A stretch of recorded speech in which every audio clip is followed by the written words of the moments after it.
buxhetore për buxhetin e Republikës Kosovës për vitin 2019 me kërkesë Ministrit të Financave, Ministrit Hamza, e fjala është për ju, Ministri Hamza. Më fani, jam nxitur. Atëra do të me ra dakord për rendin e ditës, se kjo është një mbledhje e veçantë. A jeni dakord me shku vetëm me këtë pikë të rendit e ditës? Kush është për? Faleminderit, vot kundër ka. Jo abstenim, jo konstatoj pra që aprovu rendin e ditës. I mbledhjes qeverisë 72 me vetëm pikë shqyrtimi i projektit mbi ndajët buxhetore për buxhetin e Republikës Kosovës për vitin 2019. Pra është Ministri Hamza, Ministri Hamza, fjala për ju. Faleminderit zotë kryeministër, i nderuar zotë kryeministër, nderuar zënës kryeministra, nderuar ministra, zënës ministra. Lejoni që para jush prezantojnë në formë për mbledhur propozim buxhetin e vitit 2019 dhe vlerësimet për 2 vitet vijuse. Siç e dini, procesi përgatitjes së këtij draft buxheti ka filluar shumë më herët në maj të këtij viti dhe që nga atëherë Ministria e Financave ka zhvilluar diskutime e konsultime intensive me të gjitha organizatat buxhetore për të siguruar se ky draft buxhet reflekton prioritetet e programit tonë të qeverisë dhe nevojat e secilit institucion publik. Unë personalisht kam marrë pjesë në dëgjimet buxhetore me të gjithë kolegët ministra dhe dua t'i falenderoj të gjithë për konstruktivitetin e treguar gjatë gjithë procesit. Jam shumë i vetëdijshëm se secili nga ne do të donëm të kishim më shumë. Por ashtu siç është rasti me buxhetet tona familjare, edhe në rastin e buxhetit të shtetit, dhe kjo vlen për secilin shtet, mundësitë janë të kufizura, prandaj është shumë e rëndësishme që të hyrat që ne mbledhëm nga qytetarët dhe bizneset tona të destinohen për implementimin e atyre programeve dhe projekteve që janë me prioritet të lartë dhe kanë kthim më të mirë për vetë qytetarët tonë. Dhe në këtë kontekst, mendoj se ky draft buxhet që kemi para nesh bën saktësisht këtë. Pra propozon një shpërndarje të drejtë për financimin e prioriteteve të qeverisë që rrjedhin nga dokumentet tona kryesore strategjike, duke filluar nga programi i qeverisë e që mbështetet te strategjia kombëtare për zhvillim ekonomik, programi për reforma ekonomike, strategjitë sektoriale dhe natyrisht korniza afatmesme e shpenzimeve që reflekton këto prioritetet e politika publike. Projekcionet makroekonomike. Ky propozim buxhet natyrisht se është ngushtë i lidhur me çështjet e përgjithshme ekonomike, fiskale e financiare. Me fjalë të tjera, ajo se ne propozojmë të shpenzojmë varet se sa do të mbledhëm në formë të hyrave, ndërsa niveli të hyrave buxhetore varet nga performanca e ekonomisë tonë në tërësi. Dhe për sa i përket performancës ekonomike, me kënaqësi ju informoj se sipas projeksioneve të Ministrisë së Financave, presim që në vitin 2019 rritja ekonomike e vendit të jetë 4.7% në terma real, ndërsa në ata nominal rritja do të jetë 5.4%. Në këtë kontekst, në periudhën afatmesme rritja reale pritet të jetë edhe më lartë. Kjo rritje projektuar pritet të mbështetet mbi të gjitha nga niveli rritur investime private publike, konsumi dhe rritja e eksporteve të vendit. Për sa i përket çmimeve për vitin 2019 dhe vitet vijuse pritet një stabilitet i theksuar, ku inflacioni projektuar do të jetë më pak apo rreth 1% e baza vjetore. Unë mund t'ju flas edhe me elemente tjera më rëndësi, siç është komponentet e brutoproduktit vendor, remitenca si një burim i rëndësishëm i financimit të kërkesës agregate, bilanci tregtar e tjera, por duke qenë se të gjitha këto informata keni në materialet para jush, unë do t'ju kurseja nga këto detale. Por mbi të gjitha, ajo që duhet them është se ky propozim buxhet rrjedh nga një bazë relativisht e fortë e performancës historike dhe asaj të projektuar të ekonomisë sonë. Para se të filloj të flas rreth kornizës fiskale, pro të hyrat e me pas shpenzimet, dua t'ju them se gjatë përgatitjes së këtij draft buxheti, ne kemi zhvilluar diskutime dhe konsultime të shumta, edhe me Fondin Monetar Ndërkombëtar dhe morë si tërësi, Ministria e Financave ashtu dhe Fondi Monetar kanë pikpamje parafërsisht të ngjashme për rritjen ekonomike, ashtu edhe në kornizën fiskale të vendit tonë. Mbi të hyrat nga rritja ekonomike kemi vendosur si prioritet mbledhjen e borxheve tatimore.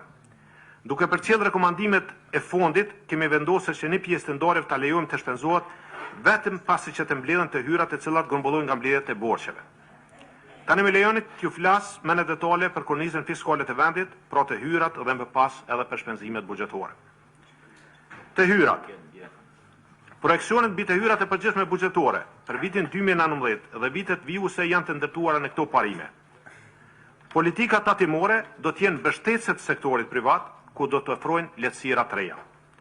Administrimi i tatimeve nga administrata tatimore e Kosovës dhe dogonat do të përmirësohet tutje për t'ju lehtësuar punën tatim paguesve. Do të merren veprime konkrete për uljen e aktivitetit informal si një parekosht për konkurrencë të drejtë dhe trajtim të barabartë për të gjithë.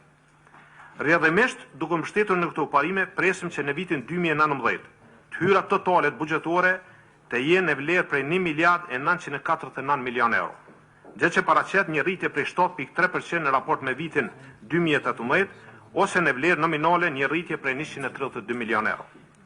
Kjo rritje projektuar pritet të vi kryesisht nga të hyrat tatimore, një rritje prej 7.7%, ndërsa të hyrat brenda vendit, tatimet direkte pritet të rriten me 5%, ndërsa ato indirekte mbi 8%. Ekonomia na i prodhon rreth 5% të hyrave shtesë, 5% të hyrave shtesë tjera do t'i aktojmë duke përmirësuar administrimin si në nivel lokal ashtu qendror. Sa i përket hyrave jo tatimore, ato pritet që parafërsisht të mbesin në nivel të njëjtë për gjatë periudhës afatmesme, si ato të nivelit qendror, po ashtu ato të nivelit lokal. Mbi të hyrat buxhetore, po ashtu kemi planifikuar pranime prej financimit dha në vlerë prej 421 milion neto, duke përfshirë 121 milion projekt kredi sipas klauzulës, 54 milion projekt kredi të rregullta dhe 140 milion nga fondet e likuidimit, ndërsa 135 milion nga instrumentet direkte të borxhit dhe kjo përmbi obligimin për shlyerjen e borxheve ekzistuese që është 50 milion për vitin 2019. Prandaj të hyrat buxhetore për financim arrin vlerën 2 miliard e 370 milion euro. Dhe kjo na ka mundësue që të kemi pastaj financimin e të dola buxhetore që do t'i paraqes në vijim. Gjatë vitit, ne si ministri duhet po ashtu të rifinancojmë 270 milion për borxhin ekzistues dhe të nënhuazojmë rreth 16 milion të ndërmarrjet publike nga institucionet financiare ndërkombëtare. Duke u bazuar në këtë rritje të projektuar të hyra plus financimi, kemi bërë propozimin për shpenzime si në vijim. Tek shpenzimet, ashtu si që informova më herët, ky draft bazohet në propozim financimin e të gjitha politikave prioritare të qeverisë.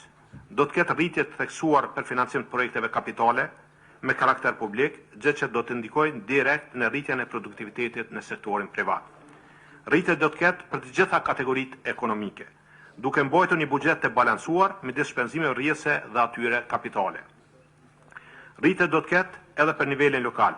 Financimi direkt përmes komunave dhe indirekt përmes ministrive dhe kjo rritje do të vijë vetëm nga të hyrat grontat e nivelit qendror, kjo për arsye se të hyrat e nivelit lokal vazhdojnë të jenë mjaft të ulta dhe pa ndryshim nga viti në vet. Gjithsej shpenzimet buxhetore do të jenë në vlerë 2 miliard e 365 milion euro, që paraqet një rritje prej 261 milion euro apo 12.5% më shumë se sa buxheti i vitit 2018. Në kuadër të shpenzimeve, sipas kategorive ekonomike kemi këtë buxhet. Kemi rritje të planifikuar prej 13% në shpenzimet rrjedhëse, ku molla dhe shërbimet rriten në 27% ose 72 milion euro, duke reflektuar rritje substanciale të mollra për komunat e Kosovës, rreth 10 milion rritje për bonat esenciale dhe shpenzime tjera në shëndetësi, dhe mbi 20 milion euro që kemi adresuar vërejtjet auditorit për problemet e akumuluara për 20 vite si rast i riklasifikimit brenda buxhetit të Kosovës. Subvencionet dhe transferet do të rriten për 16% ose 83 milion euro, ku mbi 30 milion janë të dedikuar për rritjen e pensioneve bazike dhe kontributdhënëse, për ofrimin e financimit të plot për skemat të reja të filluar vitin e kaluar. Vitin e kaluar kemi arrit që të financojmë 3 skema të reja, që kanë qenë personat paraplegjik dhe tetraplegjik, personat e pasur në vendin e punës, dhe për herë të parë ka filluar edhe kompenzimi ndaj viktimave të dhunës seksuale. Nuk mundet Qeveria e Republikës së Kosovës me dhënë lajm më të mirë për kategorinë që është më nevojë për pensionistat e Kosovës, se sa rritja prej 15% për pensionet kontributdhënëse dhe rritja 20% për pensionet bazike, që është përfshirë brenda projekcione buxhetore, për çka dëshiroj të falenderoj kryeministrin, zënës kryeministrat dhe gjithë partnerët e koalicionit për këtë mbështetje.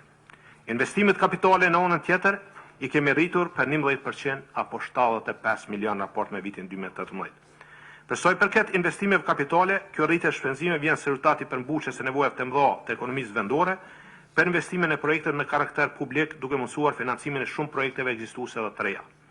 Pjesë e rëndësishme të investimeve kapitale mbeten projektet autostrada Prishtinë-Shkup, e cila pritet përmbyllet edhe nga konteksti buxhetor. Fillimi i autostradës Kiev-Zahaq dhe rruga Dolç-Gjako. Financimi shtesë për autostradën Prishtinë-Gjilan për shkak veç punët kanë filluar. Vazhdimi i projektit Prishtinë-Mitrovic. Fillimi i rehabilitimit të tërësishëm të linjës hekurudhore Hone-Elezit-Fushkosov, stadiumi kombëtar, ndërtimin e shkollave dhe laboratorëve të rinj, rehabilitimin dhe zgjerimin e infrastrukturës spitalore dhe investime tjera për përmirësimin e infrastrukturës regionale, lokale, infrastrukturës sportive dhe arsimore, rrjetit të ujit dhe të kanalizimit. Kjo më ofruar rritje shumë të lartë për financimin lokal. Granti përgjithshëm është rritur për 7.1 milion në 181 milion euro, për shëndetësi 4.9 milion apo 53 milion euro mbi 10% dhe për arsimin 14.7 milion euro.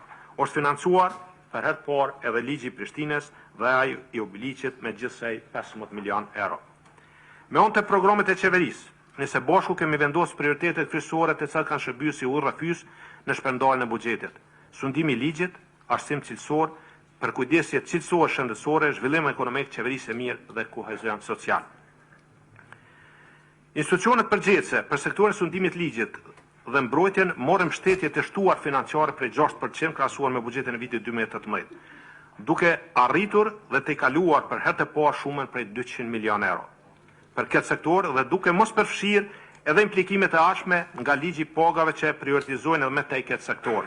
Në krahasim me shpenzimet e vitit 2017, kemi vënë, atëherë kur ne kemi marrë qeverinë, kemi vënë në dispozicion për këto institucione fonde prej 30 milion euro apo 17% më shumë. Ndarjet buxhetore për sektorin e arsimit janë ngritur me 10% vetëm në nivel qendror, duke përllogaritur edhe rritjen prej 9% të grantit komunal për arsim. Totali shpenzime për arsim planifikohet të jetë rreth 300 milion euro, një rekord i ri që dëshmon për kushtimin tonë ndaj këtij sektori. Në krahasim me vitin 2017, kemi vënë në dispozicion 54 milion euro më shumë apo 23%, çka dëshmon me punë seriozitetin tonë për këtë sektor. Për sektorin e shëndetësisë, Ministria e Shëndetësisë dhe Shërbimit Spitalor dhe Universitar, ndarjet buxhetore propozohen të rriten 18% në nivel qendror. Veç kësaj rritje, edhe granti komunal për shëndetësinë primare është rritur me 10%. Buxheti i vitit 2019 parasheh gjithsej financim për shëndetësi për rreth 234 milion euro. Ndarjet për këtë sektor shkojnë për bonat esenciale që janë rritur me 23.3% krahasuar me vitin paraprak. Shpenzimet kapitale për këtë sektor janë rritur me 51%, nga 24.8 milion e 37.6 milion.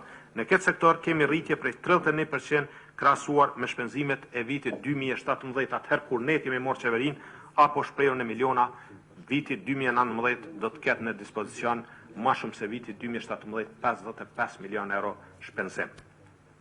Përmes projekteve të reja, kemi rritur dukshëm financimin e aktiviteteve tona për mbështetjen e zhvillimit ekonomik, duke rritur shpenzimet kapitale me 11%, shpenzimet kapitale në krahasim me buxhetin e vitit 2018, apo 64.5% me shpenzimin e vitit 2017. 295 milion rritje. Deficiti buxhetor dhe borxhi publik. Duke u bazuar në projekcionet e hyrave dhe shpenzimeve, deficiti përgjithshëm buxhetor për vitin 2019 pritet të jetë i projektuar 2% e brutoproduktit vendor, që është në linjë me kufirin e lejuar sipas ligjit të financave publike. Mbi këtë deficit do të ketë financim shtesë përmes klauzuleve për investime në shumë 121 milion euro dhe nga fondet e Agjencionit Kosovar të Privatizimit në vlerë 140 milion euro. Ky nivel i deficitit pritet të financohet me një kombinim të huamarrjes së brendshme dhe të jashtme, ndërsa niveli i huamarrjes pritet të ketë rritje, por që në asnjë mënyrë nuk rrezikon qëndrueshmërinë e borxhit tonë publik.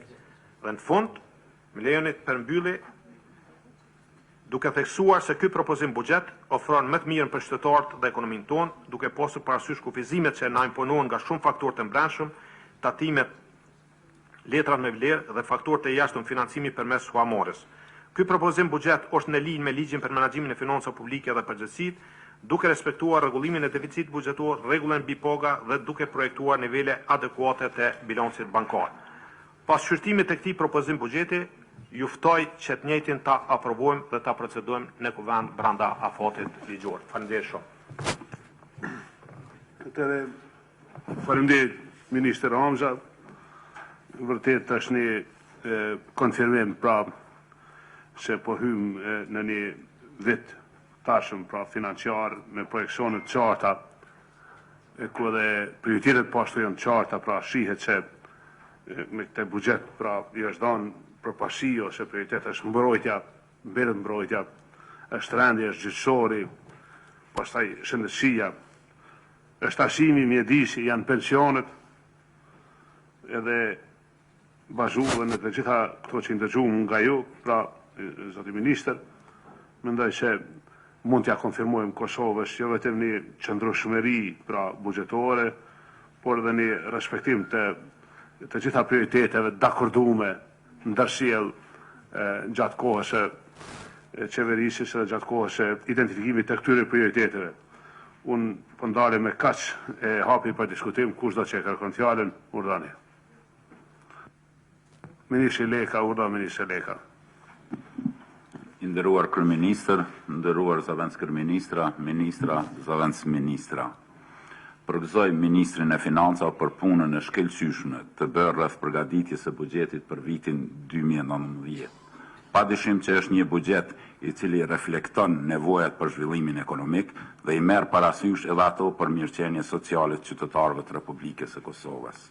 Shfrytëzoj rastin që të kërkoj mirëkuptimin e Ministrisë Financave që të bëhet një ndryshim i vogël teknik brenda strukturës së kapitaleve të Ministrisë së Infrastrukturës dhe po ashtu kërkoj që të hapet një kod buxhetor sa i përket njësive implementuese që mendoj që asnjë projekt nuk mund zhvillohet pa njësi implementuese, kështu që jemi dakorduar edhe me fondet monetare ndërkombëtare, por edhe me bezhin që ne ti financojmë. Faleminderit. Faleminderit, ministër. Adecion me diskutu ministra Hamza, lidhur me këto që foli ministri Lekaj. Fali. Ministria e Financave sigurisht se pase projekt buxhetit të procedurit kuvend do të reflekton këtu në draftin aktual dhe do të rregullohen kërkesat shumë të drejta dhe shumë të arsyeshme të Ministrisë së Infrastrukturës. Atëre, faleminderit ministër Hamza. Kush është për fjalë i lajmëru është ministri Beçaj, urdhë ministri Beçaj dhe zëvendës ministre e zhvillimit rajonal. Fali, pse ministri nuk është këtu sot? Ministri ka një ndryshim. Është më e rëndësishme se buxheti, ja? Faleminderit të nderuar kryeministër, të nderuar zëvendës kryeministra, kolegë, ministra, zëvendës ministra, besoj që siç u tha edhe më herët, ky projekt buxhet është dëshmia më e mirë e një disipline financiare, një projekt buxhet i cili hap rrugën zhvillimore dhe një projekt buxhet i cili parasheh në vete edhe përmirësimin e performancës të organizatave buxhetore në nivel qendror dhe në nivel lokal. Dua ta falenderoj ministrin sepse na ka qenë e vështirë që të harmonizohet me Fondin Monetar Ndërkombëtar. Ajo çka është jashtëzakonisht e rëndësishme është se projekcionet tona janë për një rritje e cila larg shkon nga rritjet ekonomike të vendeve të rajonit dhe e cila realisht ofron një mundësi jashtëzakonisht të mirë për qytetarët e vendit. Normalisht buxhetet si të tilla dhe përmirësimi i performancës janë akte vendimtare për të ardhmen e vendit tonë, prandaj desha ta falenderoj edhe për përkrahjen e Ministrisë për Inovacion dhe Ndërmarrësi, por edhe për një buxhet i cili me të vërtetë e bën një kapërcim të madh në kuptimin e planifikimit financiar dhe stabilitetin makrofiskal të vendit. Faleminderit. Faleminderit ministër Beça, urdhën e zëvendës ministër Shkodra. I nderuar zotri kryeministër, të nderuar zëvendës kryeministra, të nderuar ministra, zëvendës ministra.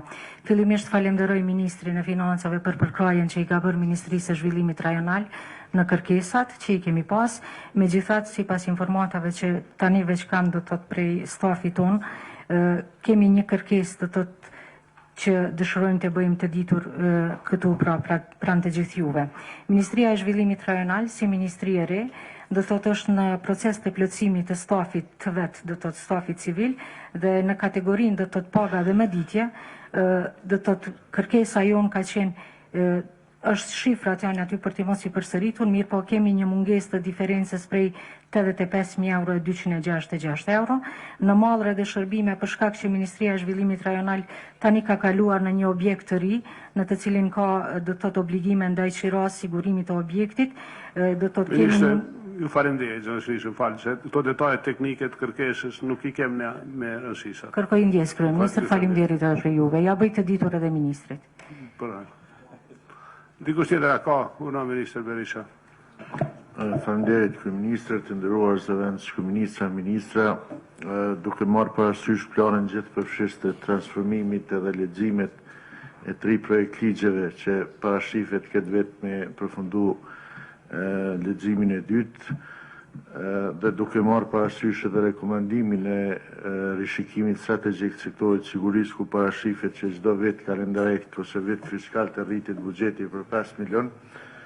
Edhe nëse krahasojmë buxhetin e 2018 së 2019 se kemi një rritje diku për 5.3% ose për 3 milion, propozoj që për shkak mi u shmong debateve të panevojshme në parlament edhe mos me dalë që na në vitin 2019 nuk I kemi respektu këtë rekomandim, ishtë dasht që japim një sqarim ndoshta deputetëve edhe të tjerëve se si mendojmë për me pas prioritet. Kaq. Minister Hamza, urdhaj, lutem.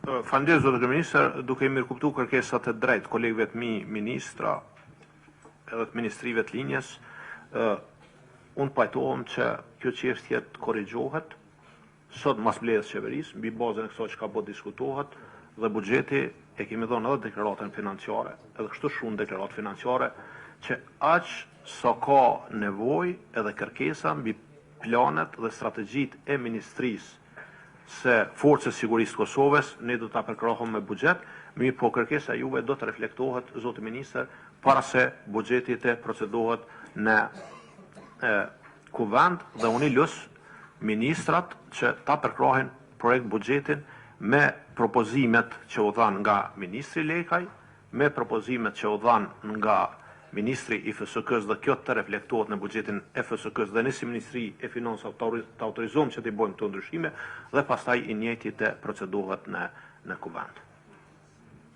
Që mos të ketë nevojë për debate se ne jemi në përkrahje gjithë qeveria dhe Ministria e Financave në nevojat që ka ministria juaj. Jeni lajmur për fjalë, ministër Erqiça, odo ministër. Shumë faleminderit zoti kryeministër, I nderuar zoti kryeministër, zëvendës kryeministra, kolegë ministra. Dua ta falenderoj ministrin e Financave për punën e shkëlqyer që është bërë që sot përpara kemi projekt ligjin për buxhetin e vitit 2019 dhe dua të ndaj gëzimin që tani më kemi akomoduar në këtë buxhet për vitin 2019 kërkesën e kaheshme të pensionistëve për ngritjen e pensioneve bazike dhe pensioneve kontribut pagues dhe mendoj që ky është lajmi më I mirë për këtë kategori. Dhe përgëzoj edhe herë ministrin e Financave për akomodimin e kësaj kërkese të kësaj kategorie. Padesh me hi në çështjet specifike të cilat janë disa çrime teknike që kanë mundur dhe janë shumë natyrshme, me të cilat u dakordum paraprakisht me ministrin Hamza që gjatë 2 leximeve kemi kujdes për përmirësimin e tyre dhe dua të ngres në shqetësim timin që nuk shihet që është akomoduar në projekt buxhetin për vitin 2019, bëhet fjalë për 2 projekt ligje të cilat tani më I kam në procedurë dhe shumë shpejt do të I përcjellëm këtu në qeveri për të dërguar tutje në parlament, bëhet fjalë për projekt ligjin e punës dhe projekt ligjin për pushimin e Leonis, I cili pritet që në vitin e ardhshëm sipas projeksioneve të miratohet në parlament dhe natyrisht që të dy këto projekt ligje do të kenë kosto buxhetore dhe jemi në përfundim të konceptet të reformës së sistemit pensional në Kosovë, që edhe kjo parashikon të ketë kosto buxhetore, cila nuk është akomoduar në këto. Unë shpresoj që gjatë rishqimit, me që jemi në procedura dhe këto 3 projekt ligje nuk do të vijë në zbatim ose në miratim në parlament para rishqimit, besoj fuqishëm që do të ketë në konsiderat qeveria që në rishqim po që se miratohen këto projekt ligje të kemi në konsiderat me akomodimin e tyre për buxhetin e vitit 2019 gjatë procesit të rishqimit vitin e ardhshëm. Ju falenderoj shumë zoti ministër Hamza për gjithë komunikimin që kemi pasur për përgatitjen e këtij buxheti sa I përket fushës së Ministrisë Punës dhe Mëshirës Sociale. Faleminderit. Atëherë sa që u përmbyllën diskutimet, do të thotë propozoj që të kalojmë në aprovim me ndryshimin që propozoi ministri Lekaj, që u konsiderua dhe teknik, po edhe u dakordua nga ministri Financave dhe njëkohësisht me plotësim ndryshimin që u propozuar nga ministri I Mbrojtjes, Pra, generali Berisha ende ministri FSK-s ende sa afrohu ligji, po ashtu. Ju kishit një propozim, zënës ministri, se rrëth 80.000 euro me sa ditëm për qira. A muj me përfshia dhe të lutem. Atëre, ndërru më koleg e kam përnder pra që t'ju ftaj në aprovim të bugjetit pra për vitin 2019, pra të projekt ligjit për ndajet bugjetore për bugjetin e Republikës Kosovës, kush është për? Faleminderit, vot kunder a ka? Jo, abstenim, jo, konstatoj pra që u aprovu bugjeti për vitin 2019, ju faleminderit shumë, besoj që edhe në parlament, pra deputetet do të kenë rastin me pas para vetës një projekt ligj pra për bugjetin për vitin 2019 që i siguron edhe ata për një qëndrueshmëri projekcioneve, pra në bazë prioriteteve dhe të qëllimeve deklaruar të qeverisë. Ju faleminderit shumë. E shpall mbyllur mbledhjen e 72 të qeverisë së Republikës Kosovës.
Mirëmëngjes media.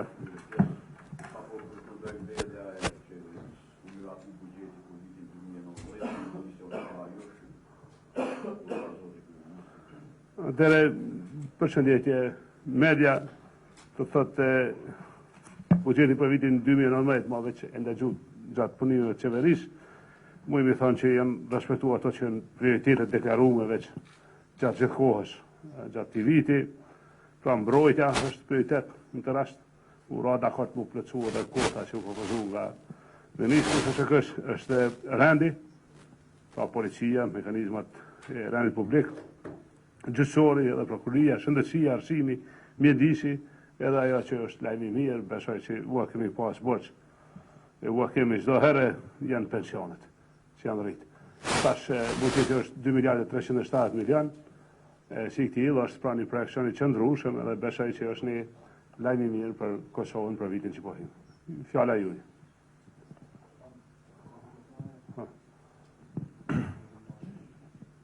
Mirëmëngjes kryeministër, burimi për televizionis tani.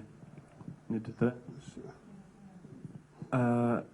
Është boni kërkesë për një seancë të jashtëzakonshme, vazhdimin e seancës që pritet të miratohet një rezolut nga ana e opozitës është propozuar që t'ja ndaloj presidentit apo kujdo qoftë që të flasë për kufit me Serbinë, edhe a do ta mbështet, a këja këtë rezolut ata po thonë që kanë dyshime, në fakt është raportuar që presidenti me 11 nëntor në Paris do të takohet me Vučićin, do të flasë për kufit atje. Si e keni parë këtë dhe a duhet miratohet një rezolut e tillë? Mas miri shkon me pos çka s'bën edhe çka bën. Pra, nëse shkojmë veç me çka nuk bën, e kemi dëshmuar çka s'bën. Qëndrimet janë qarta, të mia, qeverisë, plot neve, edhe vetë mund t'i konsolidojmë këto qëndrime, por ne po ashtu duhet ta kemi edhe një formulë se çka bën, çka mirë me ndodh. E u mendoj që është mirë që opozita po ashtu me pas një opcion çka bën. Pra, ka pas disa rezoluta në parlament, një e fundit është tani, është mirë që edhe opozita pra mos shkon vetëm ato çka s'bën, ma merr mendja që e kem definuar çka s'bën, që s'ka drejt askush me negociu me askon për territorin, për kufit, për Kosovën e 17 shkurtit. Por çka bën atëherë? Çka mund me bë pra përpara? U mendoj që jemi duke u vënu. U mendoj që edhe LDK që është inicuese e kësaj seance dhe kushdo që i pash në shtyp, jemi duke u vënu. Ne vazhdojmë me fol çka s'bën, po nuk kemi kanë nxjerrë në një opcion, edhe realisht po e dobësoj veten atëherë në planin e jashtëm. Mirë është me u votu rezoluta, pra një rezolut se çka bën, çka është dialogu, çka paraqet, çka janë ato kornizat kryesore të dialogut, edhe çka s'bën, në kolektiv, pas edhe rezoluta e mëhershme, që kem paraqit në atë njëjtën gjuhë thotë, nuk ka let askush me negociu për kufit dhe për territorin. Mirë po çka bën duhet? Ju sigurej që është një çështje bukur e vonë, në kohën kur proceset po ikin, në hala po flasim çka s'bën. Do të dalim me një opcion, edhe mirë është po ashtu me e kriju edhe ekipin, pa delegacione e Kosovës. E tani më mendoj që kjo është një ndarje e punëve, për shembull qeveria ka një pjesë të rëndësishme, është dialogu teknik ose profesional. Presidenti megjithatë është presidenti i vendit i zgjedhur, s'mu ja ndalon ti presidenti më ul me një president tjetër, për shembull, nëse presidenti Macron i thirr president e vendeve, është më mirë për Kosovën me kon presidenti i Kosovës ajo. Planin ndërkombëtar, kur je jashtë kur kush i din bash detajat e kësaj natyre të punë që i vlasin na këtu. Dhe pastaj që është më rëndësi, posa asaj pra që dhe parlamenti ta merr po e them ashtu një pronësi që i takon për dialogun duke votuar një delegacion.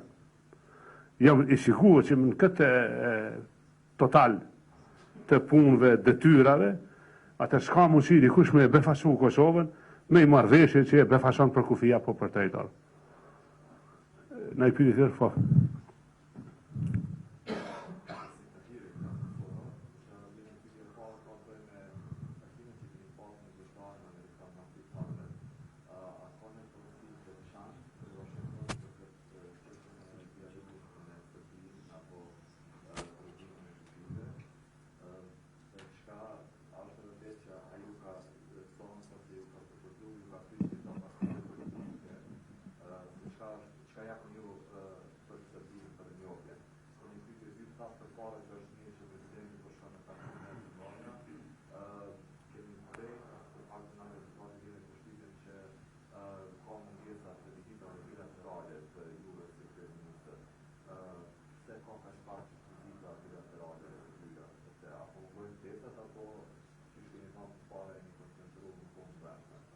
E çka janë vizitat bilaterale?